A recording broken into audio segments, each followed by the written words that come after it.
May 9th, 2025.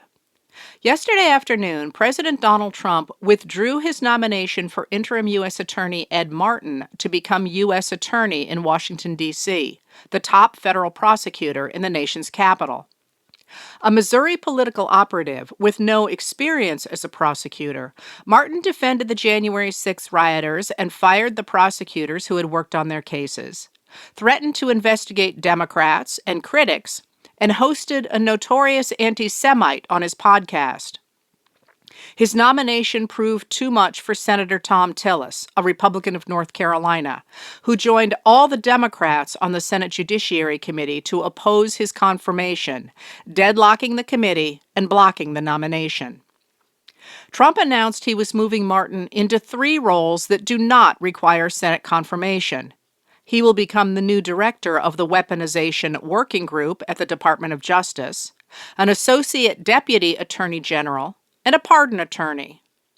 In these highly important roles, Ed will make sure we finally investigate the weaponization of our government under the Biden regime and provide much-needed justice for its victims, Trump posted on social media.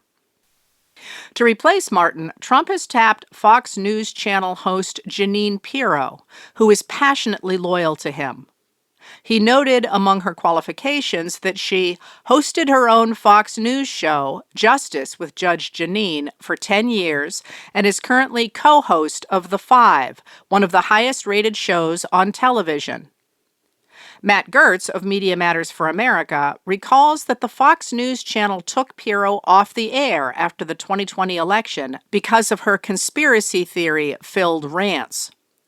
In emails turned up in the defamation suit against the Fox News Channel for pushing the lie that voting machines had tainted the election results, her executive producer called her nuts and a reckless maniac who should never be on live television. That lawsuit cost the Fox News Channel $787 million. A similar scenario played out earlier this week when Trump withdrew his nomination of former Fox News Channel contributor Dr. Jeanette Nesheiwat for Surgeon General, the officer who oversees the nation's public health professionals. Nesheiwat is the sister-in-law of former National Security Advisor Mike Waltz, let go after he admitted a journalist to a group chat about a military strike on the Houthis in Yemen.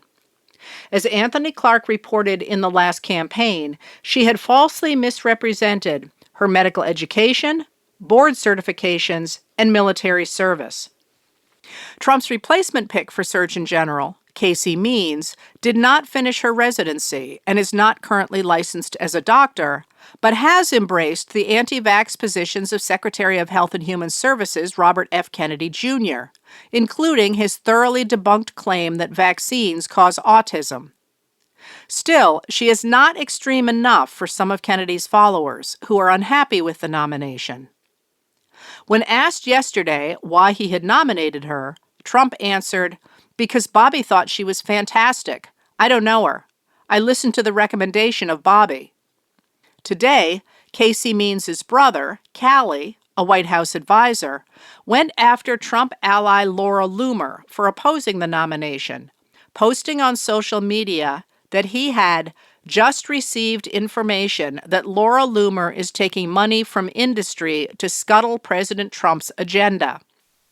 Loomer responded, "You're so full of The administration appears not to be able to attract the caliber of federal officials to which Americans have become accustomed.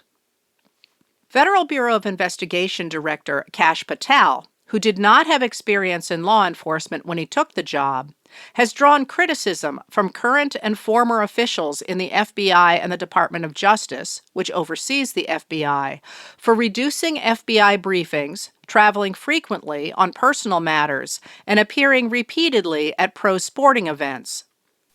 Yesterday, Patel showed up at a hearing for the Senate Appropriations, Commerce, Justice, and Science Subcommittee on the FBI's spending plan for 2025. But he had not produced the plan, which by law was supposed to have been turned over more than a week ago. When Senator Patty Murray, a Democrat of Washington, called the absence of the plan absurd and asked Patel when they could expect the plan, he answered he did not have a timeline. Stacey Young, a former Department of Justice lawyer who co-founded Justice Connection, which supports current and former Department of Justice employees under pressure from the administration, told NBC's Ken Delanian, "There's a growing sense among the ranks that there's a leadership void, and that the highest echelons of the Bureau are more concerned about currying favor with the president, retribution, and leaks than the actual work." Senator Chris Murphy, a Democrat of Connecticut, took Homeland Security Secretary Kristi Noem even more fully to task. At a meeting of the Senate Appropriations Subcommittee on Homeland Security yesterday, Murphy told Noem, "Your department is out of control. You are spending like you don't have a budget," he said. "You are on the verge of running out of money for the fiscal year. You're on track to trigger the Anti-Deficiency Act. That means you're going to spend more money than you have been allocated by Congress. This is a rare occurrence, and it is wildly illegal. Your agency will be broke by July, over 2 months before the end of the fiscal year." The obsession with the border, he continued, has left the country unprotected elsewhere. To fund the border, you have illegally gutted spending for cybersecurity. As we speak, Russian and Chinese hackers are having a field day attacking our nation. You have withdrawn funds for disaster prevention. Storms are going to kill more people in this country because of your illegal withholding of these funds.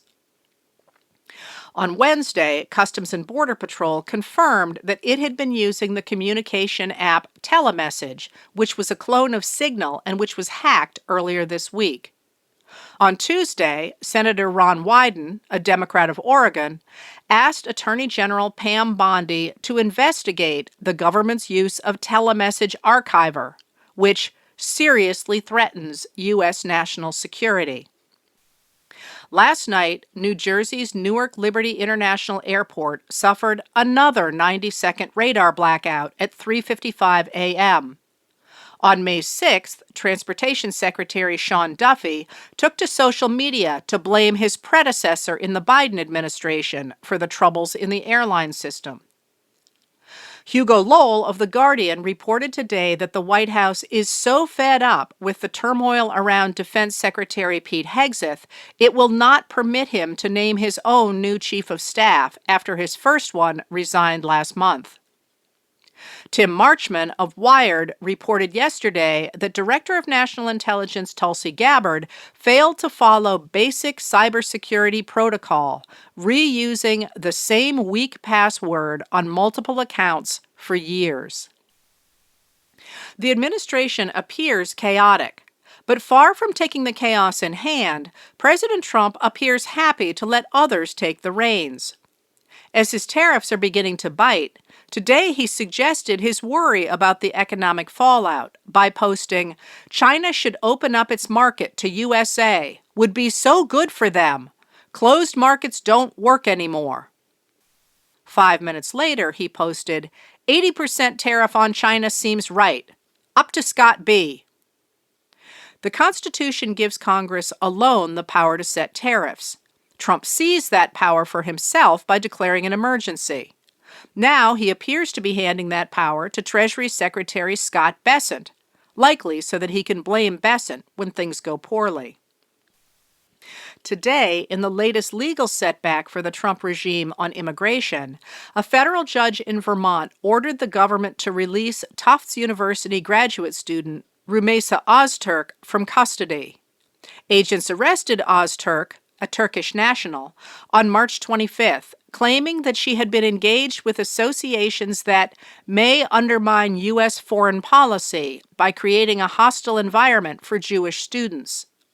U.S. District Judge William Sessions III noted that the government provided no evidence for that assertion, aside from a 2024 op-ed Öztürk wrote for the school newspaper, criticizing the university's response to the crisis in Gaza. She was freed this evening and will have to pursue her case before an immigration judge. as the administration has lost repeatedly in court, officials appear to be upping the ante in their attempts to traumatize migrants and increase its power. But it remains unclear who is calling the shots. Amy McKinnon of Politico reported today that Trump has sat for only 12 daily intelligence briefing sessions since he took office and does not read his written daily intelligence report. On Tuesday, Reuters reported that the U.S. was preparing to send migrants to prison in Libya. On Wednesday, U.S. District Judge Brian Murphy issued an order stopping the removal, saying such renditions would clearly violate a court order. Migrants from Asia sat on a military plane on the tarmac in Texas for hours before being taken off the plane and bussed back to detention. When a reporter asked Trump if his administration was sending migrants to Libya, he answered, "I don't know. You'll have to ask, Homeland Security, please." Today, Immigration and Customs Enforcement agents arrested Newark, New Jersey Mayor Ras Baraka when he and 3 members of New Jersey's congressional delegation stood outside a private ICE detention facility in Newark called Delaney Hall. New Jersey's interim U.S. attorney, Trump loyalist Alina Habba, posted on social media that Baraka had ignored multiple warnings from Homeland Security investigations to remove himself from the ICE detention center. He has willingly chosen to disregard the law. But, as Tracy Tully, Luis Ferrer-Sedurni, and Alice McFadden of the New York Times reported, videos show him being arrested in a public area outside the facility. Tully, Ferrer-Sedurni, and McFadden report that in February, the administration signed a 15-year, $1 billion contract with Geo Group, which operates private prisons, to expand the Delaney Hall facility dramatically as an ICE prison. New Jersey officials have argued in federal court that Geo Group does not have the required permits to operate the expanded facility.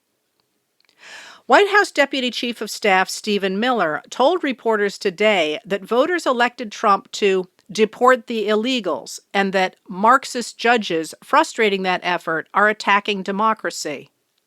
In fact, Trump convinced many voters that he would deport only violent criminals, and they are now aghast at the scenes unfolding as masked agents grab women and children from their cars and sweep up U.S. citizens.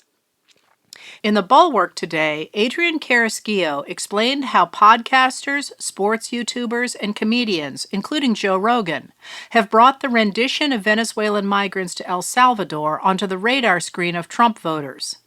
Americans now disapprove of Trump's immigration policies by 53% to 46%.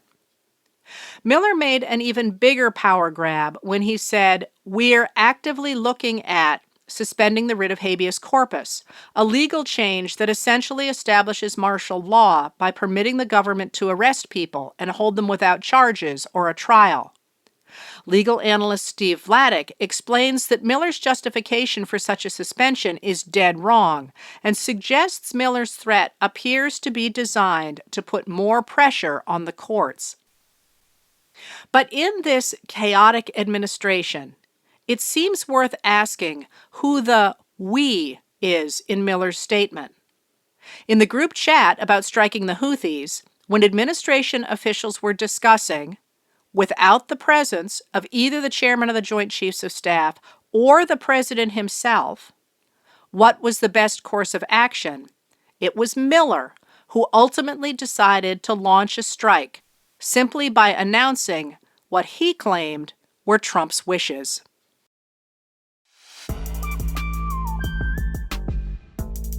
Letters from an American was written and read by Heather Cox Richardson. It was produced at Soundscape Productions, Dedham, Massachusetts. Recorded with music composed by Michael Moss.